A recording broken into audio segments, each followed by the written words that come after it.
حضرت عمر رضی اللہ عنہ کے زمانہ خلافت میں آپ کے پاس ایک شخص آیا کرتا تھا، مدینہ سے باہر کا تھا، بڑا توانا، طاقتور، خوبصورت، نوجوان،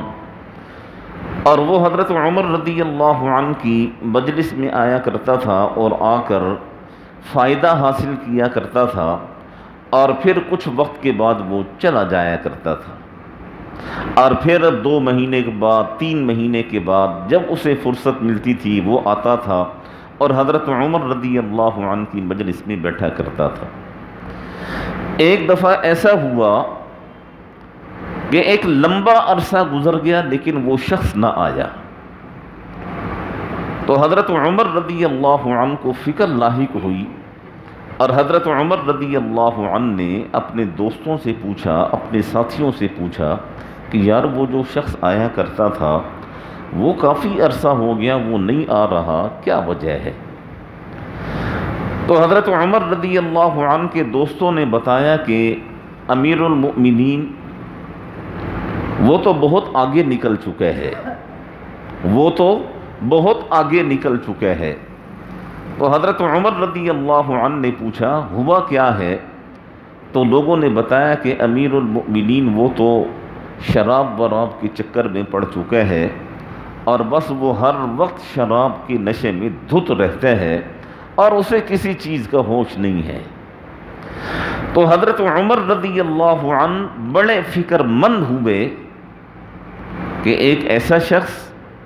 جو کبھی کبھار ہماری بارگاہ میں آ جایا کرتا تھا، اور آج ہم اس کے بارے میں یہ سن رہے ہیں کہ وہ شراب کا عادی ہو چکے ہیں اور شراب کے نشے میں ہر وقت دھت رہتا ہے،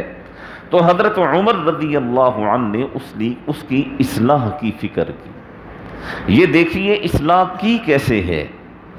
سب سے پہلے حضرت عمر رضی اللہ عنہ نے اپنے منشی کو بلایا، جو آپ کے خطوط وغیرہ لکھا کرتا تھا،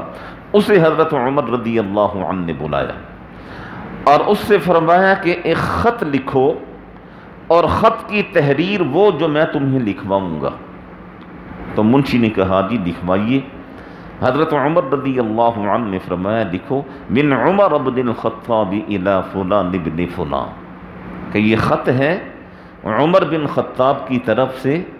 فلاں بن فلاں کی طرف، سلام علیک، تم پر سلامتی ہو، فإنی احمد الیک، میں تمہارے سامنے اللہ جل شانہ کی تعریف بیان کرتا ہوں۔ اللہ لا الہ الا ہو، وہ اللہ جس کے علاوہ اور کوئی معبود نہیں ہے، غافر الذنب، دیکھو وہ گناہوں پر بڑی سخت گرفت کرنے والا ہے، وقابل التوب، اور توبہ کو بھی قبول کرنے والا ہے،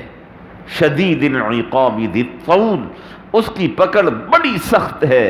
لا الہ الا ہو، اس کے علاوہ اور کوئی معبود نہیں ہے، الیہ المصیر، سب نے اسی کی طرف لوٹ کر جانا ہے۔ بس یہ قرآن مجید کی ایک آیت ہے،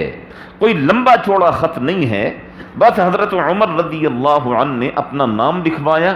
کہ اس کو پتہ چلے کہ یہ خط کس کی جانب سے ہے، اور سلام پیش کیا، اور سلام پیش کرنے کے بعد اللہ جل شانہ کی تعریف اس انداز سے بیان کی کہ عمر بن خطاب کے بعد اور کوئی اس طرح تعریف کر ہی نہ سکا کہ لا الہ الا ہو، اللہ تو وہ ہے جس کے علاوہ کوئی معبود نہیں ہے، غافر الذنب وقابل التوب شدید العقاب ذی الطول لا الہ الا ہو الیہ المصیر۔ اور آپ نے اپنی منشی سے فرمایا کہ ایک ایسا آدمی مجھے دو جو یہ خط اسی آدمی کو دے کر آئے۔ تو منشی نے ایک شخص کو پیش کیا، تو حضرت عمر رضی اللہ عنہ نے اسے بٹھایا اپنے پاس اور خط اسے دیا، اور فرمایا کہ دیکھو یہ خط اس آدمی کے پاس لے جاؤ، اور یہ خط اسے اس وقت نہیں دینا جب وہ نشے کی حالت میں ہو، اس لیے کہ نشہ تو ایسی چیز ہے جو انسان کی عقل کو بگاڑ کر رکھ دیتا ہے، انسان کی عقل میں فساد بپا کر دیتا ہے۔ تو حضرت عمر رضی اللہ عنہ نے فرمایا کہ یہ اس کو اس وقت دینا ہے جب وہ نشے کی حالت میں نہ ہو۔ تو اس شخص نے کہا کہ امیر المؤمنین آپ کا حکم سر آنکھوں پر، اور میں یہ اسی آدمی کو دوں گا اور اس وقت دوں گا جب وہ نشے کی حالت میں نہ ہو۔ تو حضرت عمر رضی اللہ عنہ نے فرمایا کہ اب جاؤ، تم روانہ ہو جاؤ۔ اس شخص نے اپنی سواری نکالی، وہ خط لیا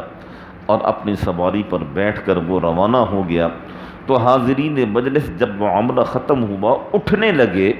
تو حضرت عمر رضی اللہ عنہ نے فرمایا کہ بیٹھ جاؤ، ابھی تو ہم نے آدھا کام کیا ہے۔ جب وہ سب بیٹھ گئے تو حضرت عمر رضی اللہ عنہ نے فرمایا کہ ہم نے اس شخص کی طرف خط روانہ کر دیا ہے، اور اب ہم سب بیٹھ کر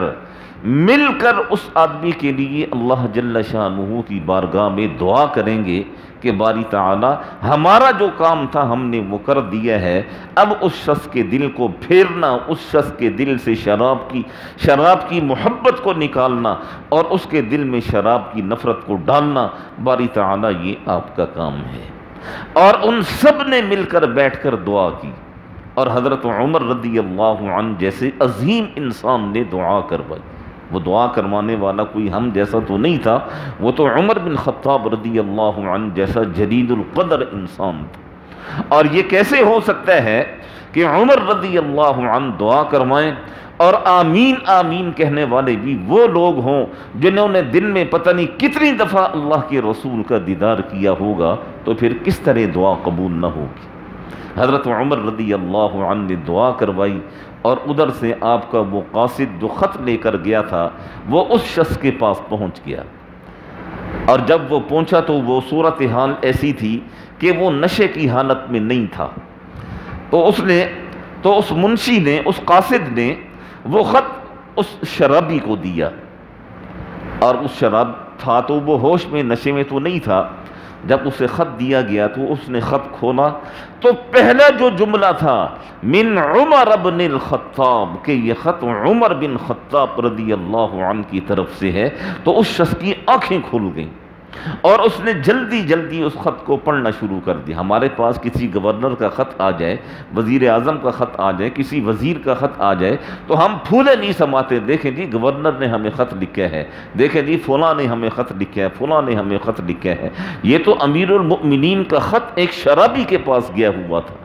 اور جب اس نے خط کھولا تو من عمر بن خطاب، کہ یہ عمر بن خطاب کی طرف سے لکھا ہوا ہے۔ جب اس نے پڑھنا شروع کیا نا، جب وہ یہاں پر پہنچا غافر الذنب وقابل التوب شدید العقاب ذی الطول لا الہ الا هو الیہ المصیر، اس نے ایک دفعہ پڑھا، دوسری دفعہ پڑھا، تیسری دفعہ پڑھا، بار بار وہ ان آیات کو پڑھنے لگا، یہاں تک کہ یہ آیات اس کے دل پر اثر کرنے لگی، اور آہستہ آہستہ اس نے رونا شروع کیا، اور پھر آخر یہاں تک وہ رویا کہ اس کی ہچکیاں بند گئیں، اور وہ کہنے لگا کہ عمر نے، یعنی امیر المؤمنین نے وہ آیت لکھی ہے، ایسی آیت لکھی ہے جس میں مجھے ڈرایا بھی گیا ہے اور جس میں مجھے تسلی بھی دی گئی ہے کہ غافر الذنب، ہو گیا تجھ سے گناہ، معافی مانگ لے، وہ رب گناہوں کو معاف کرنے والا ہے، قابل التوب، توبہ کر لے، گناہ ہو گیا، وہ رب توبہ کو قبول کرنے والا ہے، اور اگر تو ایسا نہیں کرے گا شدید العقاب ذی الطول، اس کی پکڑ بھی بڑی سخت ہے، اس کی جکڑ بھی بڑی سخت ہے، جب وہ پکڑ لیتے ہیں تو کوئی چھڑوا نہیں سکتا، اور جس کو وہ چھوڑ دے کوئی پکڑ نہیں سکتا۔ لکھے ہیں کہ اس شخص نے اس قاصد کے سامنے وہیں بیٹھے بیٹھے توبہ کی، اور اس نے کہا کہ امیر المؤمنین سے کہہ دینا کہ آج کے بعد میں شراب کو کبھی ہاتھ نہیں لگاؤں گا، موت آ جائے گی میں شراب کے قریب کبھی نہ جاؤں گا، اور وہ شخص پھر کبھی شراب کے قریب نہ گیا۔ اور حضرت عمر رضی اللہ عنہ کی مجلس میں بعد میں پھر وہ آنے لگا، اور حضرت عمر رضی اللہ عنہ کے پاس جب آیا کرتا تھا تو حضرت عمر رضی اللہ عنہ اس کو دیکھ کر مسکرایا کرتے تھے، اور وہ بھی حضرت عمر رضی اللہ عنہ کو دیکھ کر مسکرایا کرتا تھا۔ بس مسکراہٹ میں ایک دوسرے کو کہہ دیتے تھے کہ میں شراب پیتا تھا اور آپ نے میری اصلاح اس طرح کی ہے، شاید ہی کوئی انسان کسی کی اصلاح وہ کر پائے گا۔